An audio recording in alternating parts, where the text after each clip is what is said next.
Hello everybody, and welcome to another video today.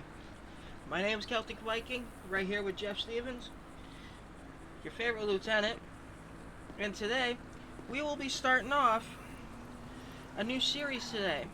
Well, why don't we get inside, we'll let the person inside here explain. Hello there, sir. How's it going? Alright, why don't you introduce yourself for the group? Of course, my name is Major Hill. I work for the New York State Police. Today we're here at New York State Police Troop D Thru-way Station. And say Thru-way Station, what is that exactly? So essentially, this is located off our Route 13 Thruway. It aids for easy access on and off of the Thruway. It's located center of our county, of our troop, necessarily. So that gives us easy access to different towns, whether that be Cicero, North Syracuse, and if we have to make the trip down to Syracuse, we can do that from the station. Awesome. Now, what is this part of the station?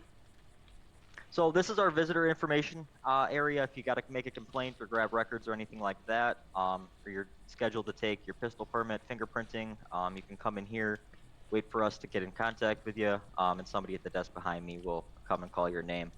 We got a lot of cool facilities in this compound, I guess. We got a shooting range, detectives bureau. We got our fully functional garage there for our specialists and our traffic enforcement to work out of. A lot of offices, a lot of things going on at the Thru-way Station. Definitely our more busy, centered station than some of our barracks that we have throughout the county. Awesome.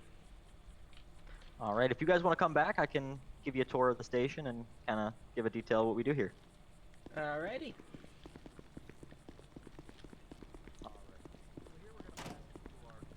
We're going to pass into the corridor between our authorized personnel side, so we have to be compliant with all the state and federal regulations, so have to have authorized personnel. A lot of our things are keypadded for entry.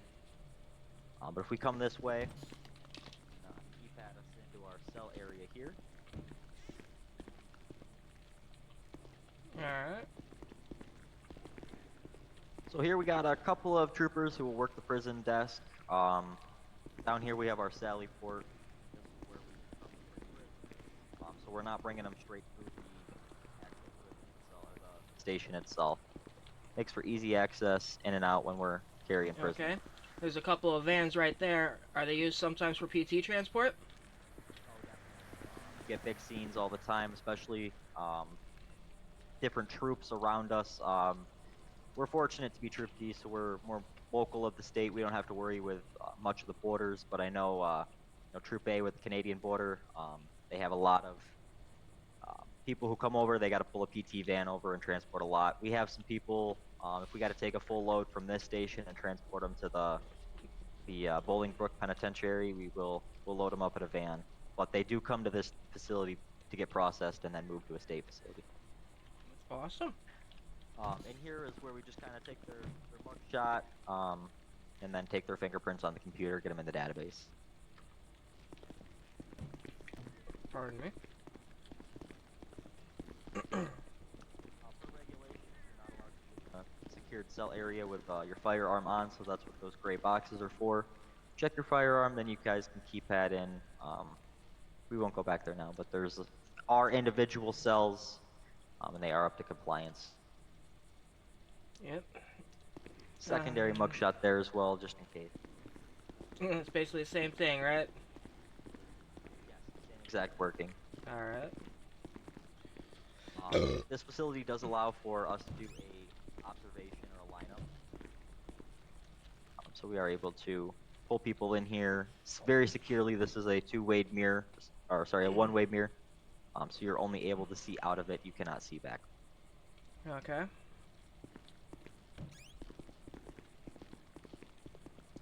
If you take a look in there, that's going to be our evidence room, where our troopers and sometimes the deputies will log evidence if they have something pertaining to our case. And then it gets double checked and back into another locked room. We can't go back there as of right now because there is evidence pertaining to open cases, but take my word for it. There is a lot of shit back there. Definitely. Another thing is our armory. We kind of keep it secure. I'll open the door if we want to take a peek in, Yep. because everything's locked. But this is where we get most of our service weapons from, and then we'll go across the hall here to show you our armory, or sorry, our shooting range. So in here, we do have a very miniature shooting range. This allows for kind of refreshers on the pistols. If we grab a new, say you grab a new service weapon, you're not familiar with the brand make of it, because we are kind of switching out sometimes. You can come in here, you can shoot a couple of shots off. These do also aid for taser practice, since they are so short distance. We can practice with our taser Okay. and become more accurate. Now there's a rifle case right there. Do people sometimes test out their rifles in here? We prefer them to take it to the county station or go outside for their rifles. However, in other alternate weather, we are able to make sure the backdrop is safe. On the backdrop of this is the cell area. So if nobody's not the prisoner cells, the desk portion of it. So if nobody's back there, kind of late at night, it's snowing really hard, we can't do it outside. This facility does allow it, and it is rated for rifles, but we don't like to shoot that high powered of a round this close of a distance. Yeah, 5.56 will punch right through something if you're not careful. Definitely. We'll make our way down. Alrighty, and here's just our locker room. So this is where we'll get generally ready for the day. Got our war bags and all that. We have shower areas for everybody if they need to. Fitness is very highly preached within the State Police Academy. We try to encourage our troopers to keep fitness. So we do provide a very big gym with all the amenities that they could need. Okay. If something ever gets broken or they need something else, they are able to contact us and make a request. Fitness is a very big thing around here. Now, how often some people are going to ask, how often are these cleaned up? So we're supposed to wipe them down after you use the equipment. So after a trooper uses the equipment, they wipe it down, everything. But we do have custodial staff that come in every night, and this is part of their rounds that they do. Okay. Me personally, I'll come in here at least 45 minutes before my shift starts. If I'm working a double, or if I'm working we call them kind of flex shifts, so it doesn't start at 8, starts at 12. I'll be in here at 8, kind of catching up on paperwork, talking with people, and do my workout 8 to 12, and then I'll jump on my 12-hour shift. So Okay. it is definitely like a family here, unlike a job. So when I got to come in for that extra 3 hours before my shift, it's actually a bit of a relief. Get to come in, see my brothers, say what's up, make sure everything's working great. Okay. You get a good view of the lot from here too. Definitely. Our briefing room in here, this is another good room. This is where we'll do daily briefings. We do have those sort of locked boxes back here, so you are able to check your firearm, kind of sit down for a briefing. We'll have either a zone sergeant up front giving a talk, or we'll have a lieutenant doing it. And they are able to exit right from here out to their patrol vehicles. And we have opted to give them a little outside patio area. There is a grill on the opposite side there. We can take a walk over. Yeah, okay. So when they are back to the barracks and they are doing their paperwork and all that, they're not necessarily confined to a desk. They can come outside, have a smoke break if they need, sit out. Yep. We'll enter back in. So we just came from the hallway on the right. We're going to take this hallway on the left here. These are going to be the command offices all the way on the left. Okay. Currently, our colonel's out at the time, but he has a pretty spacious office. And then in here we have our command office. So currently in here we have our Lieutenant Colonel Gregg S kind of sitting here. So these desks do change out based on who's on shift. All the personal records and all that are kind of kept in the cabinet on the side of me. And then we can grab whatever we need and utilize these desks. Okay. Now, quite when you have to say reprimand the trooper, you bring them in here. Yep. So there's a couple different levels of reprimand that we do.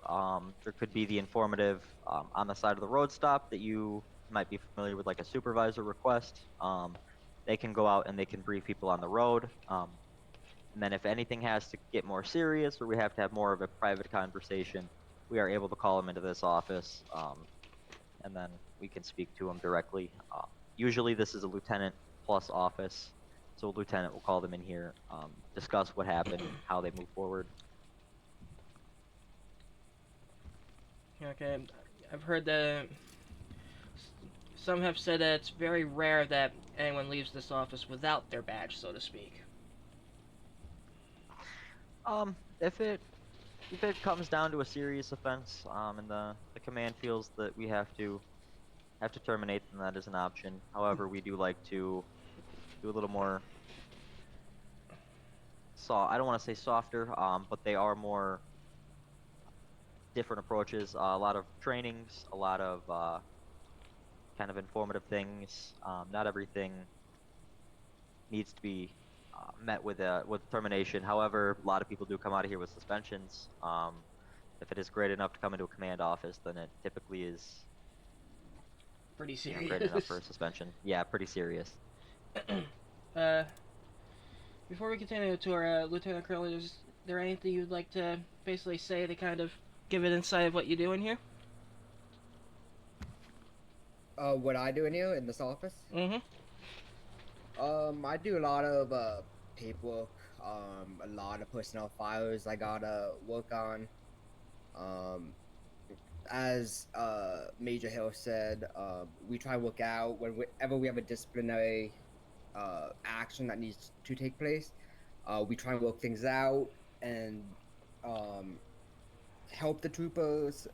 Our job is to more help them in success than to boot them. Everyone should be given a fair shot, and everyone makes mistakes, but it's our job as command to help them succeed and not bring them down. All right. Well, we'll let you get back to your Lieutenant Colonel. Thank you for All right, thank you. your couple minutes. Thank you, sir. Alrighty, moving on to the tour. I will take us to the Detectives Bureau. Okay. Doesn't look like So they're on shift as of yet. Good thing. yeah, so this is more of a centralized location. They do have different field offices that they're able to work out of. Um, Grapeseed is a bigger field office for them. There's a lot of cases that go through Grapeseed, so they'll hang out there. And then we have some guys in the city. But when they do come up and they're working out of Thru-way, these are the desks that they'll occupy.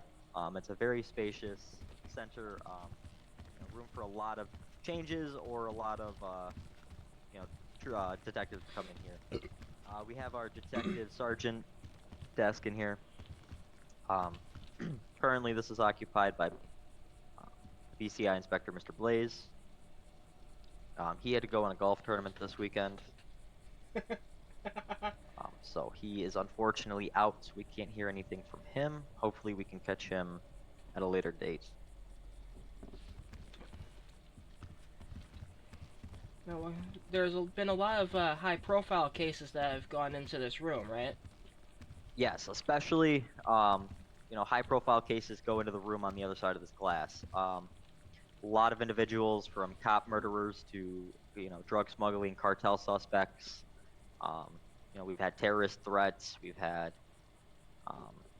a lot of things come through, and we have to sit down and we have to talk to everybody. We have to discuss what's going on, figure out the best course of action. Biggest thing that we've been dealing with here in New York has been drugs. The carrying of fentanyl has been huge. The Canadian border is a ginormous operation to get drugs through into New York. So we've been fighting with the DE, not fighting, but we've been fighting the criminals with the DEA, and working with local task force around here. I know OCSO has been big in aiding us with helping out.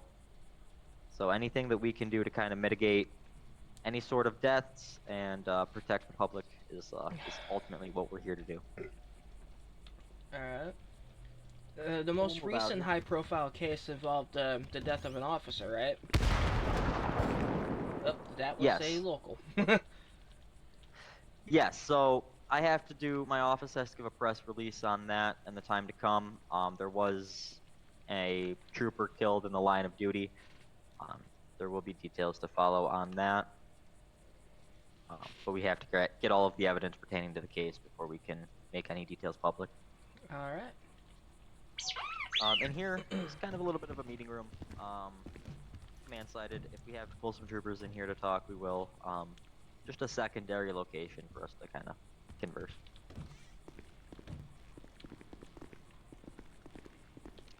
And then in here is our in-house training room. So all of our recruits that go through our training get sent to us from the academy, and then we also go through a 2-day refresher course on how our station works and how Troop D goes. They'll get introduced to their sergeants. They'll get introduced to, you know, the people taking them on a ride along. So we split that up into 3 phases. First phase, they kind of come on, they watch the more senior troopers. Their second phase, they are taking more initiative, and the third phase, they're getting evaluated. But here's where we handle all of their classroom portion. So we cover civil law cases. We cover any sort of hands-on classroom training, taser. We go over that. Show them where to shoot, how to shoot it. A lot of going over the firearms, how to properly hold them, and demonstrating to them at the front of here, you know, how to operate it safely. Okay. There's some of the older troopers like myself seem to favor the staccato 2011s. Those a allowed sidearm for law enforcement. So we do recognize the significance to using the same firearm that you are trained and have used for many of years. So if that is the case, we haven't necessarily grandfathered older troopers into their current service weapons. However, they are able to come to, you know, a member of the command and speak about the weapon, get it tested through us, and get it approved.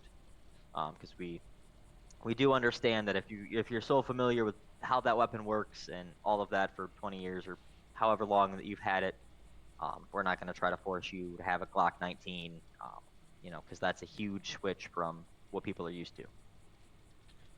Okay. Me personally, I don't like the Glocks. I think they're a cheaply put together weapon, and they cause a lot of fatalities in the field. Yeah, I've heard that there was a couple of most recent officer involved fatalities where the Glock literally blew up in their hand. That has been a manufacturing defect that we've been made aware of. There's also their trigger placement is not particularly how I like it. Now, if given the opportunity, what would you prefer?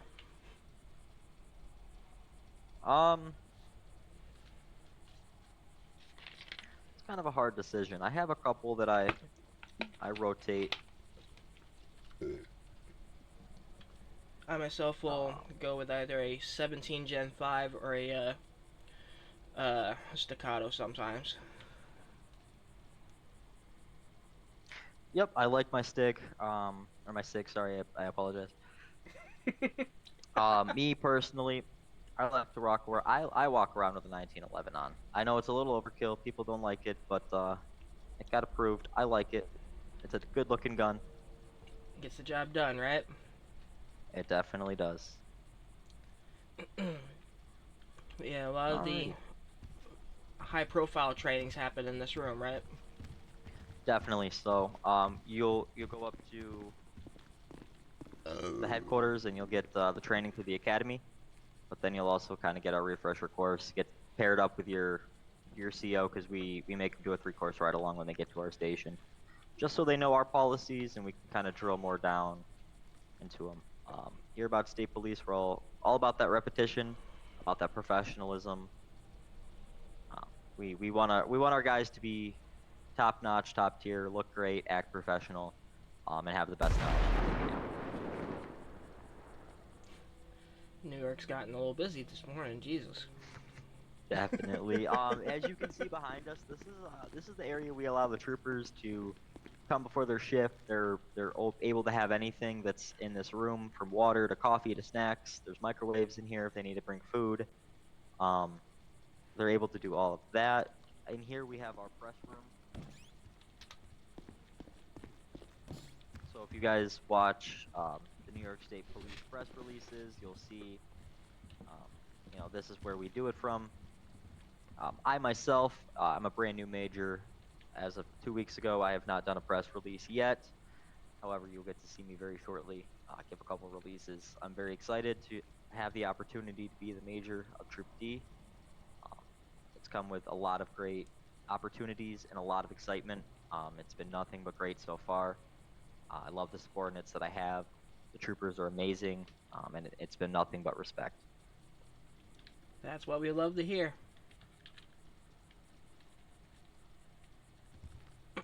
But we'll move back out of this room here, and then we'll take a detour into our supervisor's area.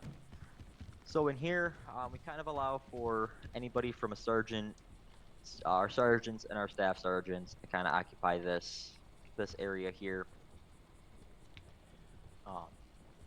So they're in charge of, looking at all of the reports. They're in charge of making sure troopers have their trainings and their certifications up to date. They're in charge of making sure that they're behaving all right on scene, that all civil rights are being met by the troopers to the public. If there's a issue with the public, these guys are the ones to take care of it. So they're really our first line of help. If we have something that we have to throw out to the troopers, or we need information on them, they're always the first ones to let us know and keep us in the loop. So they do a really good job out here. Alright. We'll go back out here. Not a problem. We got just a little bit of a bathroom and then a maintenance closet on the left-hand side. It's a pretty vast station. A lot of operations go through here. Like we said, we are pretty centralized to the district. Right. So we do have two gate facilities. We're able to go in and out, get right on US Route 13, go down to North Syracuse if we need, or we can go up to Cicero, and then stop down in Syracuse. I see you've got some, we had the new vehicles that have been delivered recently. There's a couple new vehicles. Yep, we have our 21, sorry, I think this is a 23 model Explorer. Got delivered to us. Very snazzy looking car. We also have our slick top Tahoe here. This is where a little bit higher up in the rankings. Then we do have a little bit of the older cars out here that the troopers still drive. 14 Tahoe is a favorited. The Vic is one of my favorites I'll take out. The Taurus, I don't necessarily drive the marked version of it, but I was fortunate enough to be given that as a take-home vehicle. And then over here, you'll see on like the main interstates, we have our high-rises. Kind of let people know where we are. There's an emergency ahead, and you got to slow down and move over per state law. Right. And I heard the penalties for the move over law is pretty steep. Yes. Thankfully, the New York State Governor, for the Traffic Administration Safety Act, has granted immense penalties and points on the license for speeding through construction zones, failing to move over for emergency lighting, texting and driving, and seatbelt violations. So we are very fortunate enough to have a governor that cares as much about public safety as I do. I'm currently the head of our traffic enforcement division here on the highways, so our task with that is to log speeders, to address the speeders, and to slow them down. We aid all the construction workers in their activities, because on state highways it drops down to 45 in a work zone. We got a lot of people who are flying through these work zones and putting people in danger.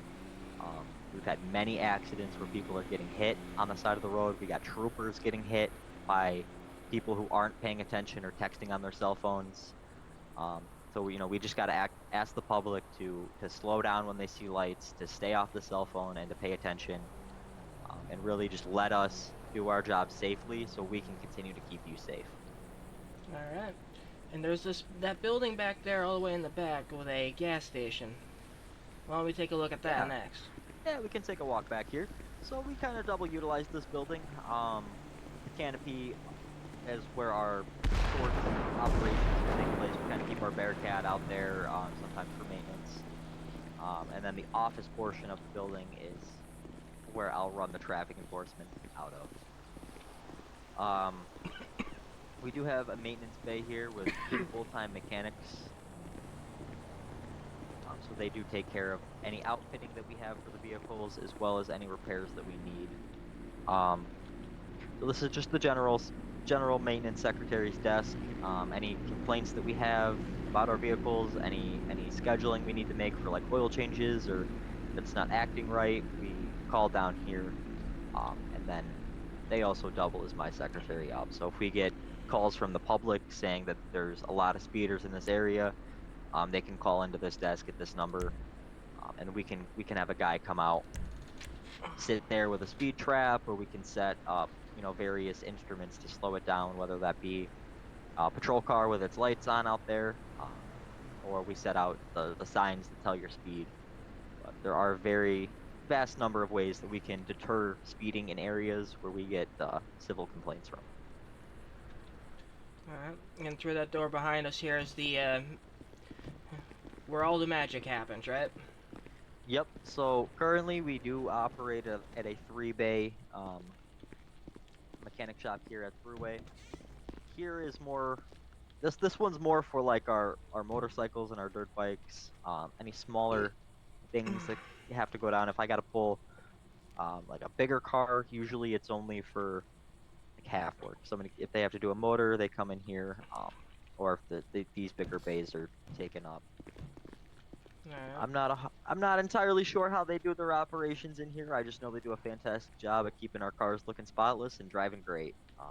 They're always responsive when we have questions, and always getting things repaired when we need them to.